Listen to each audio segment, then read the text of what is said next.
आज हम यहाँ पर जो उपचुनाव होने जा रहा है और ये चुनाव इसलिए होने जा रहा है, यहाँ से जैसे आपने चुना था, 5 साल के लिए चुना था, उसने इस्तीफा दे करके भारतीय जनता पार्टी में शामिल हो गया। और ये ऐसे लोग हैं जिनकी फितरत को तो आप सब लोग जान ही रहे हैं। ये लोग कई दल कई बार बदल चुके हैं।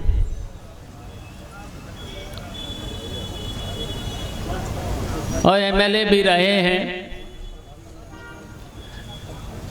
लेकिन इस क्षेत्र का मुझे तो लगता नहीं कहीं पर भी विकास कराया। हम तो 2 दिन से तो घूम ही रहे हैं। सड़कों का बुरा हाल है। जो भी बड़ी बड़ी चौड़ी चौड़ी सड़कें दिखाई दी रही हैं, जिनकी स्थिति ठीक है, वो केवल समाजवादी पार्टी की सरकार की बनी हुई है। गांव की हालत बहुत ही अच्छी नहीं है। सड़कों की विकास की,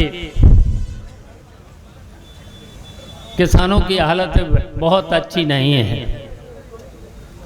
और यहाँ के जो लोग बसे हुए हैं,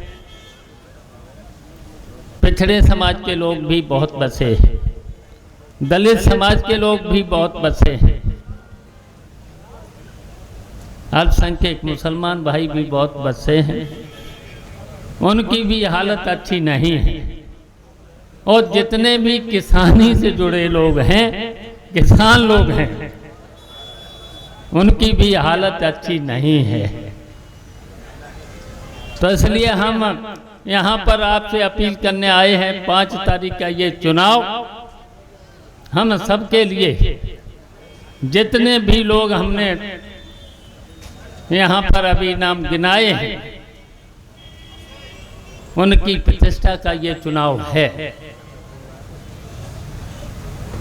और ये चुनाव आप सब लोगों को जिताना भी है।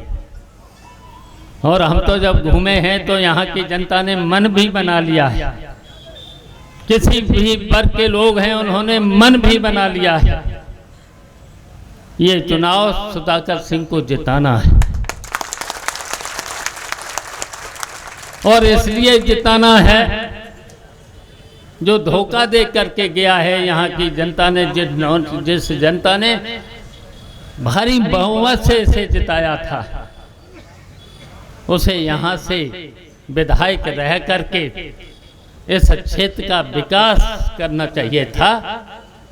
वो इस यहाँ की जनता को धोखा दे करके गया है। बताइए, धोखा दे करके गया कि नहीं? धोखा दे करके गया है। तो फिर यहाँ से इसे तो हरा के भगाई देना है। और मैं सुधाकर सिंह के बारे में आप सब लोग जानते हैं, उन्होंने छात्र जीवन से ही संघर्ष किया है और छात्रों से लेकर के यहाँ के किसानों से, यहाँ के गरीबों के लिए हमेशा संघर्ष किया है और चोटें भी खाई हैं। चोटें खाई मैंने तो कई बार देखा है।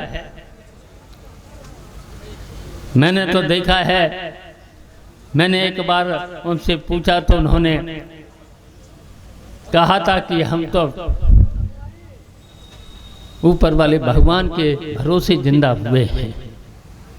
इतना पुलिस ने मारा था।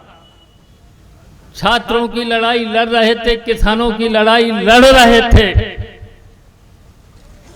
लेकिन इस प्रदेश की पुलिस ने इतना मारा था कि मरने में छोड़ गए थे। तो ऐसा 85 संघर्षशील है, तो उसे जिताना चाहिए। उसने कभी भी दल बदला नहीं है। जिनसे समाजवादी पार्टी में शामिल हुआ है, चाहे टिकट मिला चाहे नहीं मिला, लेकिन समाजवादी पार्टी को छोड़ा नहीं है। तो जिताना चाहिए, जिताना चाहिए, जिताना चाहिए। और सभी वर्ग के लोगों को, चाहे राजभर समाज हो, चाहे चौहान समाज हो, चाहे दलित समाज हो, चाहे अल्पसंख्यक मुसलमान भाइयों का समाज हो, और चाहे सवर्ण समाज हो, सबको इस समय एक हो जाना चाहिए।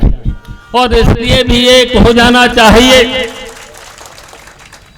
जो वर्तमान में सरकार दिल्ली में और लखनऊ में भारतीय जनता पार्टी की सरकारें हैं, कई बार नारे देते हैं कि डबल इंजन की सरकार, कभी कभी 3 इंजन की सरकार। हम पूछना चाहते हैं, डबल इंजन 3 इंजन की सरकार ने, बताइए किसानों के लिए, गरीबों के लिए, दलितों के लिए, पिछड़ों के लिए इन्हें 9 साल में और 7 साल में कोई काम किया है? कभी कभी नारे लगे थे, आपको याद होगा क्या नारे दिए थे। इन्होंने नारे तो बहुत अच्छे अच्छे दे दिए थे, अच्छे दिन हम लाएंगे, अगर हम भारतीय जनता पार्टी की सरकार बनी तो अच्छे दिन लाएंगे। अभी तक 9 साल में कहीं अच्छे दिन दिखे? बताओ, जनता को ठग लिया। कितनी परेशानी जनता के सामने, कितनी परेशानी, कितना टैक्स, हर चीज पे टैक्स, छापे, इनकम टैक्स से। कभी इतने इनकम टैक्स या सीबीआई से लेकर के जितनी मुनाफे की संस्थाएं इस देश में थी, ये सौंपते चले जाए। किनको किनको सौंपते? पूंजीपतियों को। और पूंजीपति कहाँ के हैं? गुजरात के। सभी पूंजीपति गुजरात के। और हमने तो देखा है जितने बड़े बड़े ठेके हैं, और अब तो छोटे ठेकेदार भी कहाँ के लोग करेंगे? और गुजरात के लोग। और यहाँ के लोग क्या करेंगे? बताओ, उत्तर प्रदेश के लोग क्या करेंगे?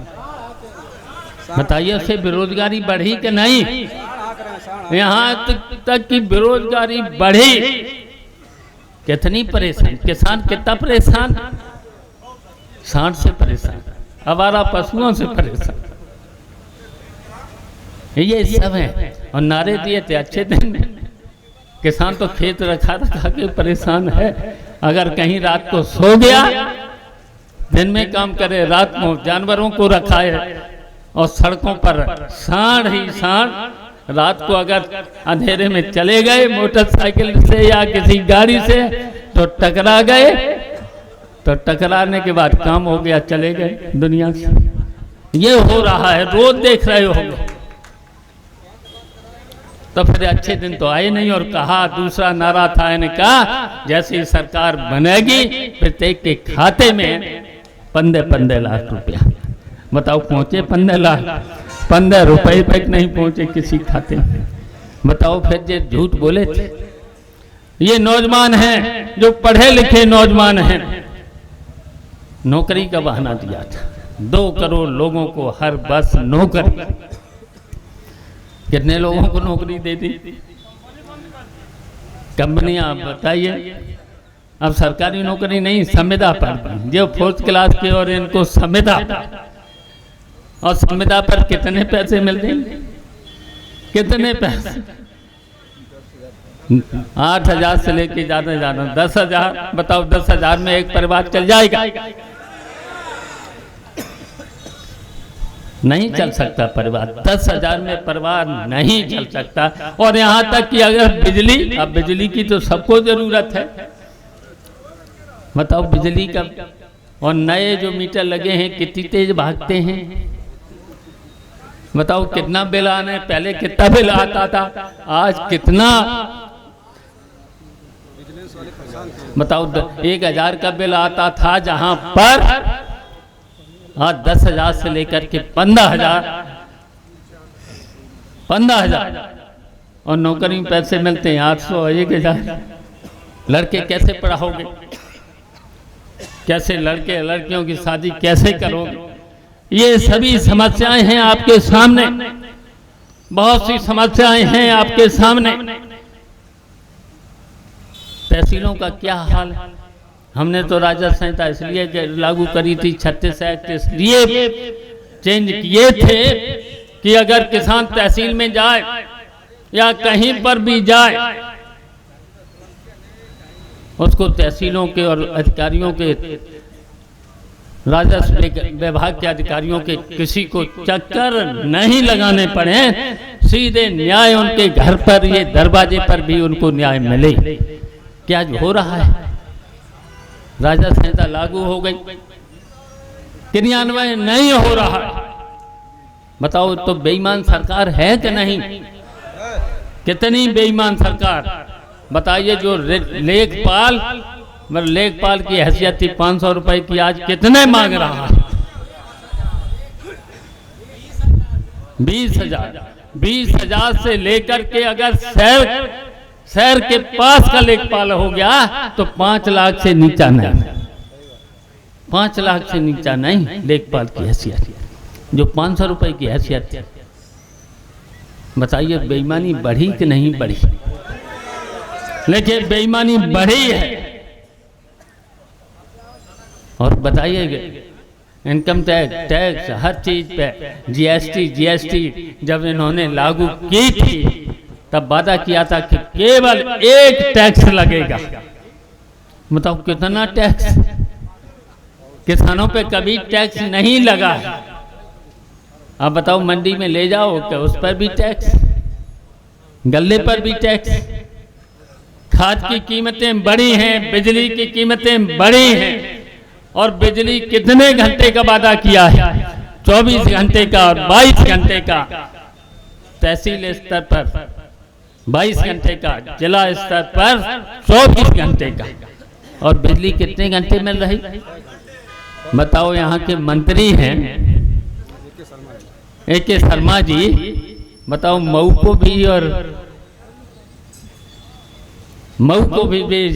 और घोसी को बिजली नहीं दे पा रहे, और चुनाव के वक्त भी नहीं दे पा रहे। 1 घंटे में कितनी बार बिजली जाती है? बहुत जाती है। तो ये तो हालत बिजली की है। तो ये परेशानियां हैं। तो इसलिए मैंने कहा कि बताइए धोखेबाज सरकारें हैं, धोखेबाज सरकारें, झूठ बोलने वाली सरकार और भ्रष्ट सरकार। बताओ कोई भी कार्यालय हो, सरकारी कार्यालय, जिला अधिकारी से नीचे से लेकर के, तहसीलों से लेकर के, थानों से लेकर के, और इस सरकार ने पूरा का पूरा अधिकारियों के भरोसे पूरे उत्तर प्रदेश को छोड़ दिया है। और बड़े बड़े पूंजीपतियों को पूरी की पूरी संपत्ति इस देश की जो मुनाफे में थी पूरी की पूरी सौंप दी है। इसलिए परेशानियां हैं। बताइए वादा किया था इस देश पे हम जो कर्जा है, कर्जा हम कम करेंगे। बताइए कर्जा भी बढ़ा। झूठ बोले थे कि जो भी इस जमीन अगर कोई विदेशी चीन से लेकर के दबाए हैं तो हम उसे वापस लेंगे। कहीं ले पाए? नहीं ले पाए। बताइए हमारी फौज को और शहीद करवा दिया है, फौजों को और शहीद करवा दिया है, बहादुर जवानों को भी शहीद करवा दिया है। बताओ ऐसे निकम्मी और ऐसे बेईमान, ऐसे झूठी सरकार को हो सकती है? तो इसलिए इसे हटाना भी है। और जब हटाना है इसलिए हम लोगों ने समाजवादी पार्टी से लेकर के पूरे देश में इंडिया अलायंस बनाया है। इंडिया अलायंस इसलिए बनाया है इस बेईमान सरकार को, झूठ बोलने वाली सरकार को इस देश से हटाने का काम अब किया जाएगा। तो इसलिए सबको अब एक हो जाना है, एक हो जाना है। और अब शुरुआत यहीं से मऊ से होना है, घोषित निर्वाचन से होना है, इसी चुनाव से हो जाना है। अब ऐसी चुनाव से आप सब लोगों ने अगर सहयोग कर दिया, बड़ी जीत करा दी, बताओ बड़ी जीत अब करानी है? हाथ उठा करके बताओ बड़ी जीत करानी है। सभी लोगों से हमारी अपील है, सभी वर्ग के लोगों से हमारी अपील है, किसान गरीब नौजवानों से हमारी अपील है, 5 तारीख को साइकिल का बटन दबा करके, साइकिल का बटन दबा करके ना धोखेबाजों को भगाना है, धोखेबाजों को हटाना है। इसलिए 5 तारीख को साइकिल का बटन दबा करके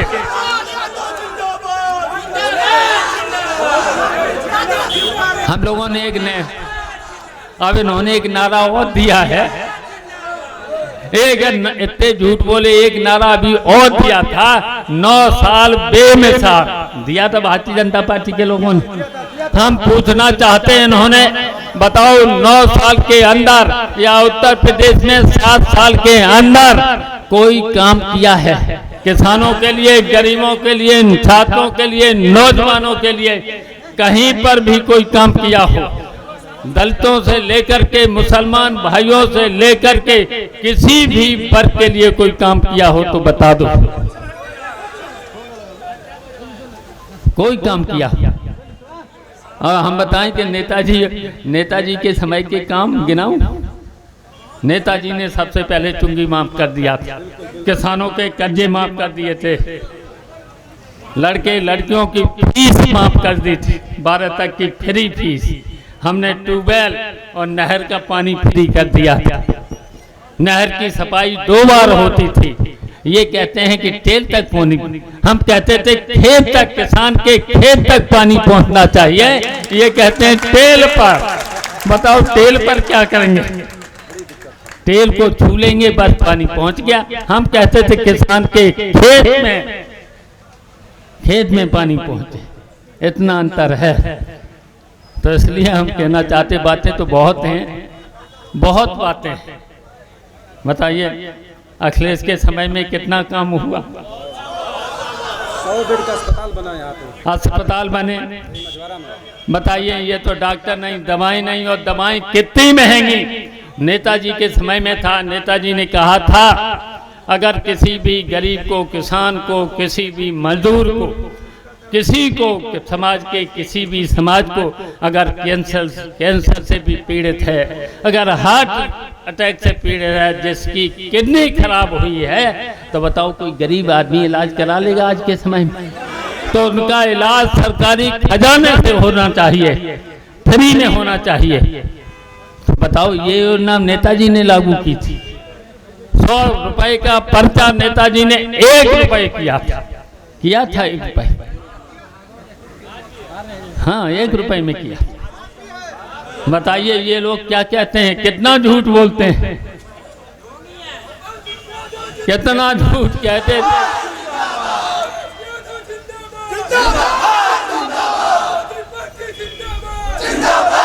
तो इसलिए हम लोगों ने इन झूठों को हटाने के लिए, इन बेईमानों को हटाने के लिए इंडिया अलायंस बनाया है। इंडिया अलायंस, यहीं से इंडिया अलायंस की कामयाबी की शुरुआत है, यहीं से शुरुआत है। 5 तारीख को साइकिल का बटन दबा देना, हमारा इंडिया अलायंस इन बेईमानों को हटाएगा। फिर बिजली, सस्ती बिजली। नेताजी ने तो कहा था कि जिसका 1 कमरे का मकान, 2 कमरे का मकान, तो नेताजी ने कहा था कम से कम उसे 2 बल्ब और 2 पंखे फ्री में उसकी बिजली होना चाहिए। ये भी किया था, और सस्ती बिजली होना चाहिए, ये नेताजी ने किया था, सस्ती ये किया था। तो हम तो ये काम इतने गिना रहे, इनका एक काम बता दो 9 साल में। इन्होंने जो परेशानियां ही परेशानियां दी हैं। बताइए, बिजली विभाग में हम भी बिजली मंत्री रहे हैं 3 से 7 तक। बताओ भी किसी भी किसान पर, किसी भी गरीब पर, किसी भी मजदूर पर, कहीं पर भी, छोटे छोटे व्यापारियों पर भी, कहीं छापे पड़े थे? तब बिजली की बहुत कमी थी।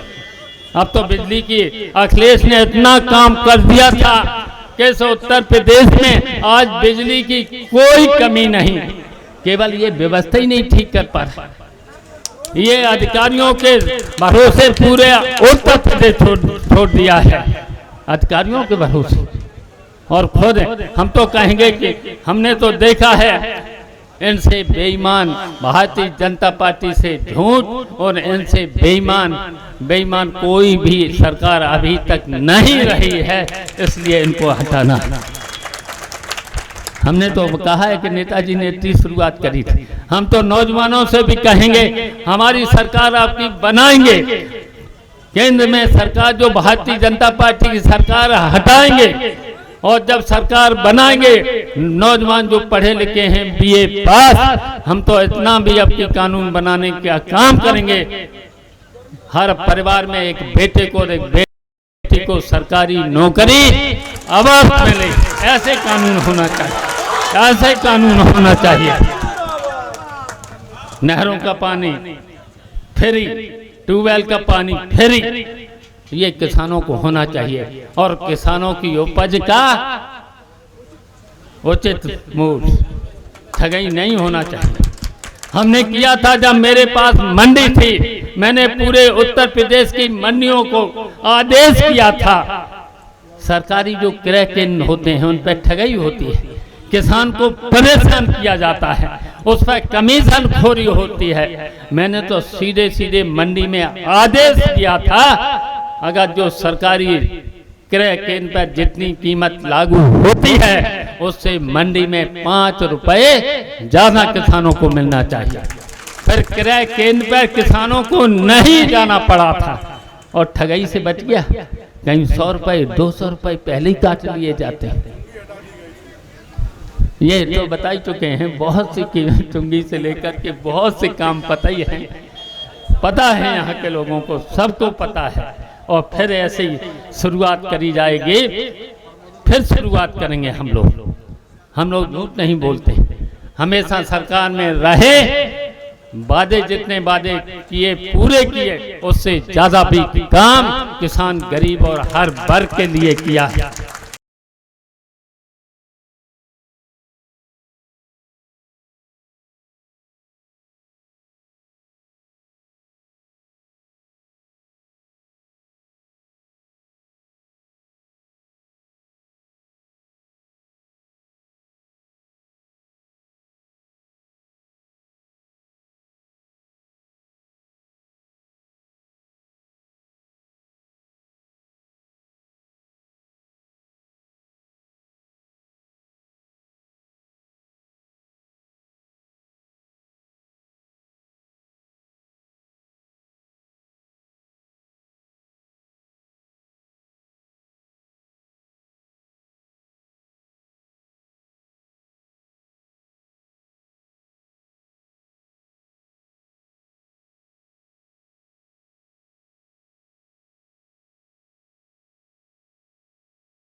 इसलिए यहाँ पर एक नेता हैं राजभर के, ओम प्रकाश राजभर, क्या बोलते कुछ दिन पहले क्या बोलते थे, क्या बोलते थे?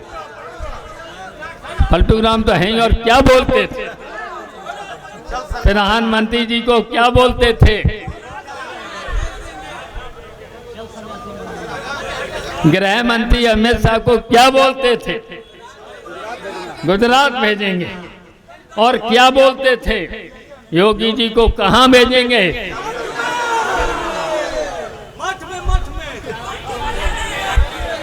बोलते थे। अच्छा, वो यहां तक कि पिछड़े लोगों के लिए बोलते थे, पिछड़े लोगों के लिए बोलते थे कि भारतीय जनता पार्टी में जितने पिछड़े हैं जूते साफ करते हैं। और क्या बोलते थे? यही बोलते थे, सम्मान नहीं मिलता है, पिछड़े लोगों को सम्मान नहीं मिलता है, तो ये बोलते थे। और क्या बोलते थे? भारतीय जनता पार्टी का क्या करेंगे?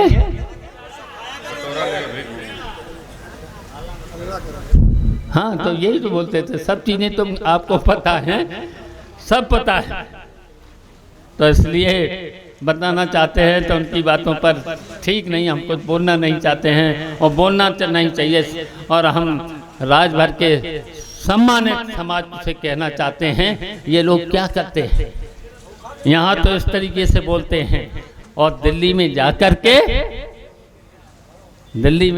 के वहाँ क्या बोलते हैं? बड़े बड़े नेताओं से क्या, और बड़े नेताओं को, राजभर के बड़े नेताओं को किसी को नहीं ले जाएंगे, वहाँ ले जाएंगे अपने 2 बेटों को, और फिर वहाँ पर सौदा करेंगे। योगी जी के साथ जाएंगे तो बड़े राजभर के नेताओं को नहीं ले जाएंगे, फिर वहाँ सौदा करेंगे। सौदा ही तो करते हैं। पहले हम शुरुआत तो हम ही लोगों से करी थी, जब चुनाव आते थे तो नेताजी हमको भेजते थे, जाओ चले जाना, इनको कुछ मदद कर देना और इनसे कहना अपने समाज में काम करें। हम तो इनकी आदत जानते, पुरानी आदत जानते। तो इसलिए राजभर समाज सम्मानित समाज है, हम उनसे भी कहेंगे इन नेताओं से दूर बचो, ऐसे नेताओं से कितनी। और कहते थे भारतीय जनता पार्टी का बैंड हम बजाएंगे, बजा बैंड, और वहीं पहुंच गए। तो ऐसे लोगों का क्या ठिकाना, जो अपने समाज के नहीं हुए, अपने समाज की सेवा नहीं कर सकते, अपने समाज को ऊपर नहीं ले जाना चाहते, इनसे दूर, इनसे बचना है। और हम लोगों के साथ, समाजवादियों के साथ रह करके निश्चित हम लोग आपकी सेवा भी करेंगे, विकास भी करेंगे, और कभी झूठ नहीं बोलेंगे आप लोगों के बीच में। इसलिए 5 तारीख को सुधाकर को जिता करके इन भगोड़ों की और बेईमानों की जमानत जब्त करा देना। बस इतने ही मुझे कहना था। धन्यवाद, आप सब लोगों ने हमारी बात को सुना, मेरा सम्मान किया, इसके लिए हम आपके बहुत आभारी हैं। जय हिंद, जय